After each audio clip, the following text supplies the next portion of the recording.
All right, so we have finished graphing that example and looking at how g of x was a transformation of the original function f of x equals x squared. I want to talk about one more concept related to these quadratic functions.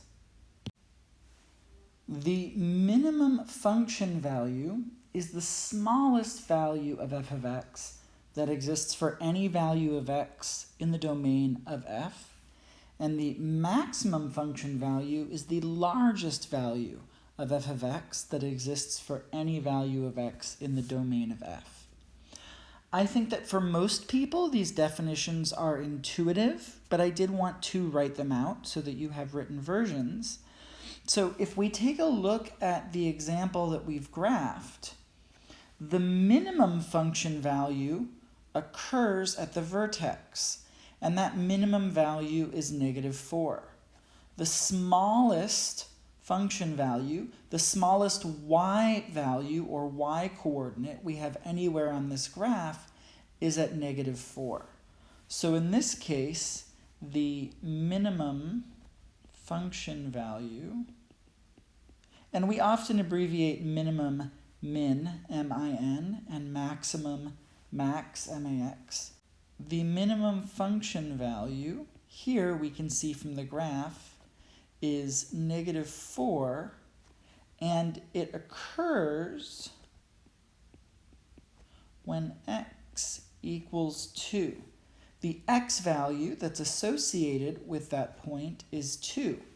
So the function is at its very smallest, -4, and it occurs when x equals 2.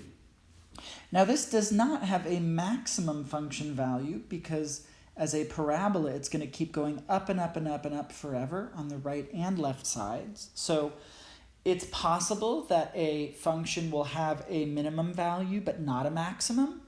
It's possible there will be a maximum but not a minimum. If we have a parabola that opens downward, we're going to have a maximum value but not a minimum.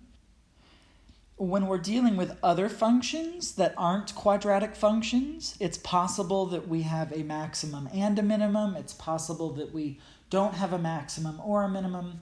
There's lots of different things that are possible, but I really want to focus on quadratic functions because in the next lesson, we're going to look at some real-world examples that are going to be very useful for us.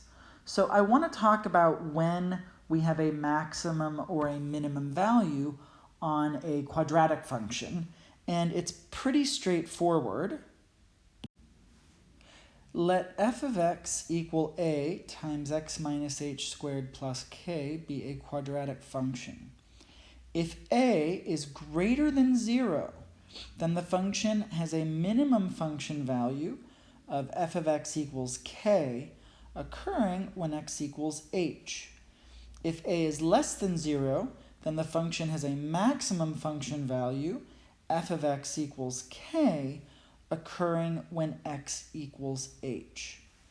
This should make some intuitive sense, because if a is greater than 0, then we have a parabola opening upward, and so the vertex is going to give us our minimum value. And when we have a is less than 0, if a is negative, that means that our parabola is opening downward, and so we're going to end up with a maximum function value at the vertex. And this is particularly useful because we can use this to figure out the minimum and maximum values without sketching a graph of the function. So just by writing a quadratic function in standard form, we can figure out what the maximum or minimum function value is, which is going to be useful when we're looking at application problems.